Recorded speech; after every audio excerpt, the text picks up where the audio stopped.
রাজত্বকালে মেঘরাজি মানুষের প্রয়োজন মতো যথেষ্ট বাড়ি বর্ষণ করত এবং পৃথিবী মানুষের সমস্ত প্রয়োজনই পর্যাপ্তভাবে পূর্ণ করত। দুগ্ধবতী প্রফুল্লমনা গাভীদের স্ফীত স্তন থেকে ফলিত দুগ্ধে গোচারণ ভূমি সিদ্ধ।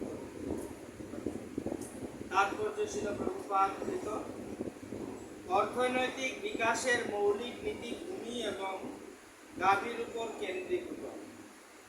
মানব সমাজের আবশ্যকতাগুলি হচ্ছে খাদ্যশস্য, ফল, দুধ, খনিজ পদার্থ, বস্ত্র, কাঠ ইত্যাদি। শরীরের জড় আবশ্যকতাগুলি পূর্তির জন্য এই সমস্ত বস্তুর প্রয়োজন। মানুষের অবশ্যই মাছ, মাংস অথবা লৌহ যন্ত্রপাতির আবশ্যকতা নেই। মহারাজ যুধিষ্ঠিরের রাজত্বকালে পৃথিবীর সর্বত্র নিয়মিতভাবে বৃষ্টি হতো। বৃষ্টিবাদল মানুষ নিয়ন্ত্রণ করতে পারে না।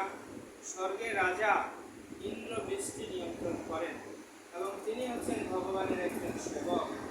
রাজা এবং রাজার অধীনস্থ প্রজারা যখন ভগবানের অনুগামী হন তখন আকাশ থেকে নিয়মিতভাবে বৃষ্টি হয় এবং সেই বৃষ্টির ফলে জমিতে নানা রকম খাদ্যশস্য উৎপন্ন হয়।